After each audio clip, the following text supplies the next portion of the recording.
Practice Test 1. Section 1. In this section, you will hear a conversation between two students about the installation of a telephone. You have half a minute to read the questions first.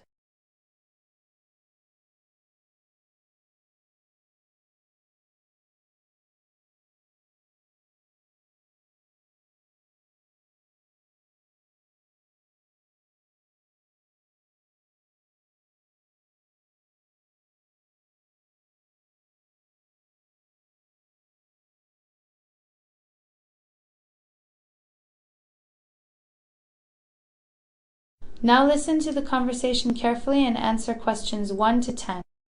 I buy a new telephone. You read the instructions and I will install it, right? Sure. First, push the battery door outward to open and then insert two batteries, size AAA. Make sure they are following the polarity directions indicated inside the battery compartment. Finally, close the battery door. This is the first step. Now, let's come to the second step, adjusting time. Press time key first, then press MRC key more than 1 second to enter the time, adjusting state. Have you seen the second digit flashing now? Yes, it is flashing now. So let's go on. Press MRC key again to adjust minute, hour, date. Have you finished? Yes, all the digits have been flashing successively. Now it comes to adjusting alarm. Press alarm key to enter the three states of A1, A2, A3. Pay attention to the two keys in the corner on the right hand. They are the keys to lock and unlock the alarm respectively. Press MRC key to enter the adjusting procedure. And have you seen the second digit begin to flash? Yes, I think I should repeat this action, yes? Yes. Press MRC key again to adjust minute and the on-off of the alarm. By now you own a phone at the same time with a clock that can wake you up in the early morning. That's the end of section 1. You will have half a minute to check your answers.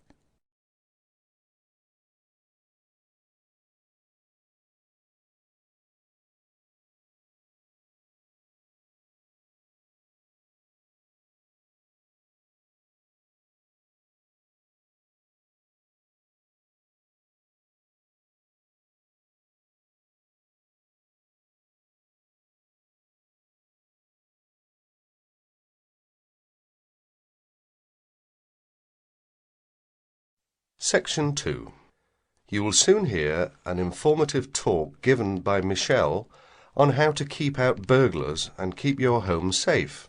Before you listen, you have a chance to read questions 11 to 16.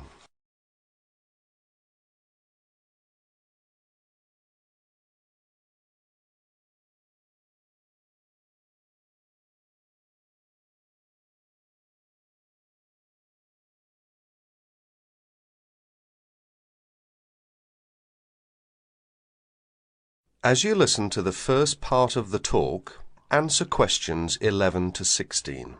Keep 'em out. There's no fail-proof way to keep out a burglar, but every little bit of deterrence helps.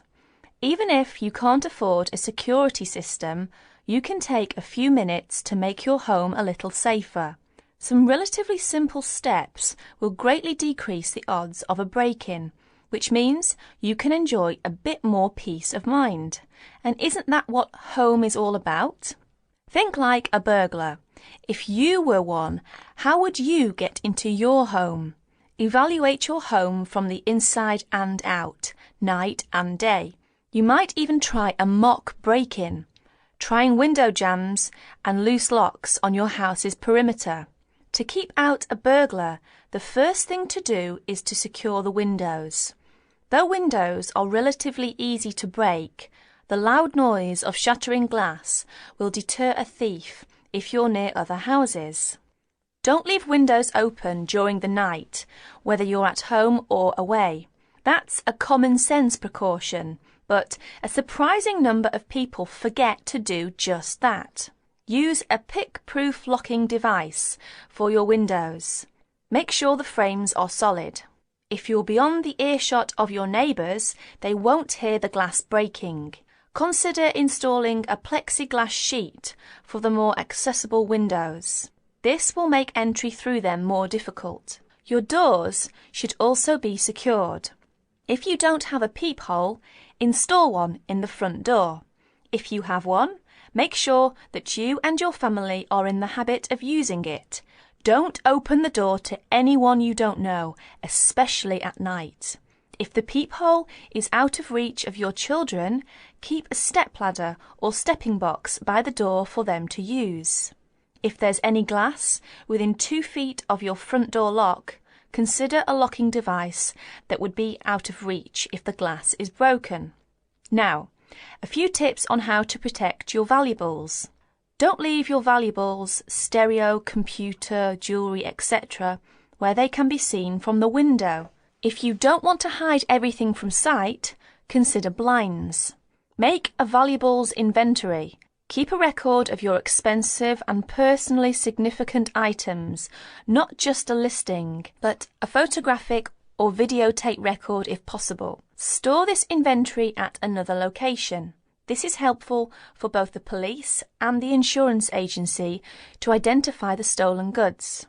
Use an engraving pen to mark these items with some kind of personal identifying information, such as your initials, in an inconspicuous place. This also helps record your possessions in case of any other mishap, such as fire or flood. Now look at questions 17 to 20.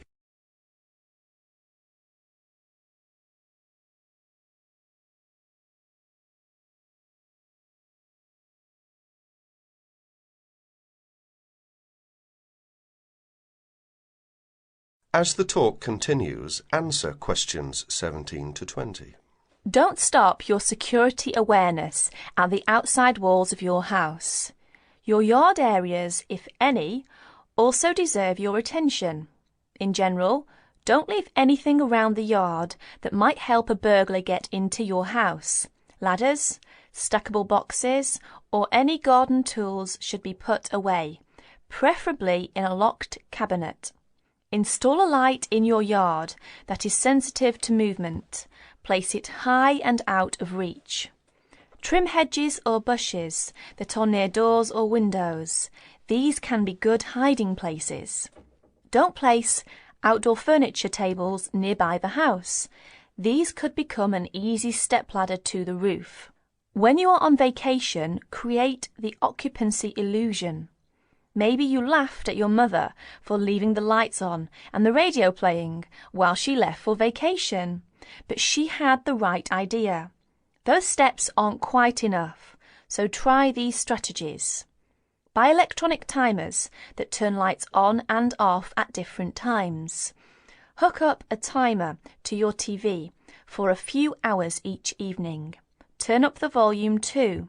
Not enough to annoy the neighbours, just enough that a lurker at the windowsill couldn't miss hearing it. Have your newspaper and mail delivery suspended. If you don't have time to do this, ask a neighbour to pick them up for you. Ask a neighbour to park in your driveway or parking place. Think about having someone house-sit your home. If it's a relative or friend, it may cost you no more than the contents of your refrigerator. You can also find professional house-sitters or house-sitting services that find someone to stay while you're away. Leave your shades as they are normally, or at least don't close up every one. One sign of a vacant house is closed shades during the day. Lock your garage door with a padlock.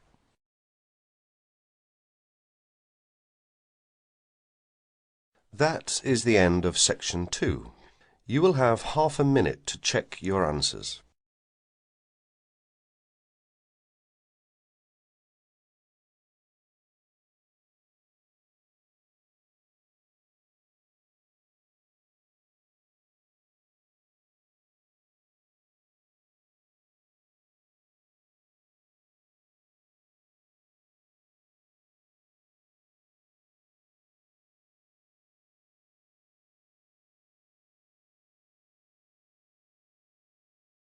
Section 3. You will hear a conversation between Helen and her tutor. First, you have some time to read questions 21 to 30.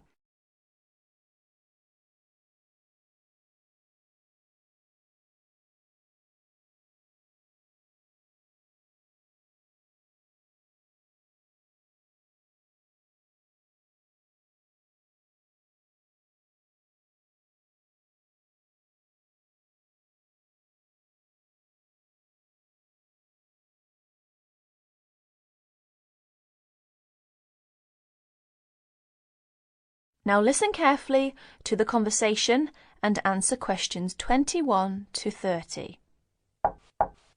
Come in. Ah, it's you, Helen. What can I do for you? Well, it's about that essay on non-verbal communication. I'd like a bit of advice, if that's all right. By all means. That's what I'm here for. How can I help you? It's about that survey you asked us to carry out about body language. Oh, yes. I asked you to investigate what sort of touching is permissible between friends of the same sex and friends of the opposite sex. That's it. And then you wanted us to go on to compare the answers we obtained from people from our own culture with the answers of people from other cultures. Well, that shouldn't be too difficult. There are students here from dozens of cultures, including Asia and the Middle East. Go and ask them. That's the problem. I'm not sure how to word the questions. I think I've got far too many. People don't want to be bothered answering them all. Is that the list of questions you have with you? Let's have a look. I see. Your basic idea is fine. You've got a checklist of the parts of the body we mostly use to touch people with, and a checklist of the parts of other people's bodies that we usually touch. But you don't have to go right through the list asking a separate question about each item. You can make your questionnaire much shorter if you ask open questions. Open questions? What are they? Sometimes we call them WH questions. What, when, where. Those are examples. Oh, I see. Yes, we learned about them in grammar. I hadn't realised how useful they'd turn out to be. I could just ask one open question about each subject and tick the answers I receive. That's right. Now, let's have a look at the list of parts of the body you're going to ask about. I see.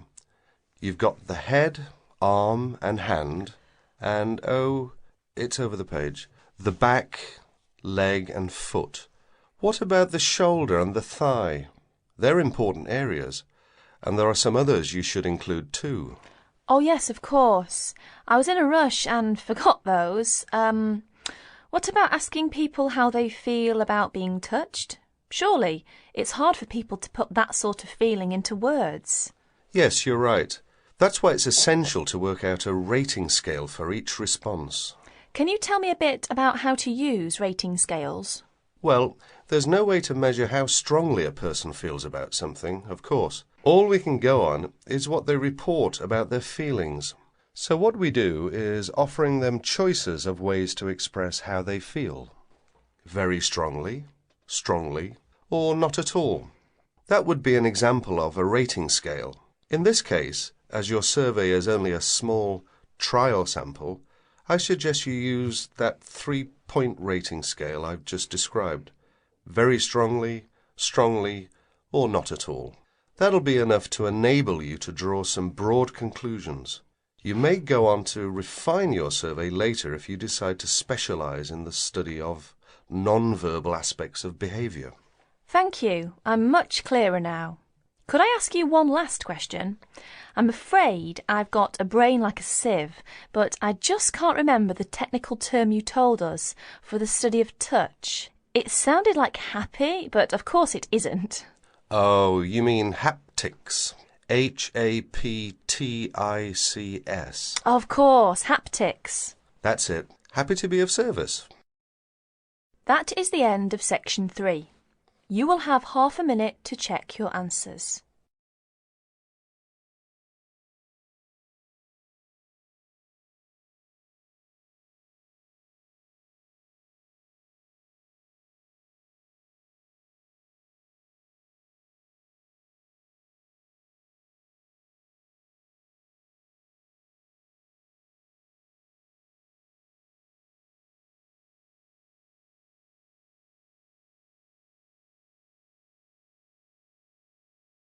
Section 4. In this section, you will hear a report about crime and punishment in the UK. First read questions 31 to 40.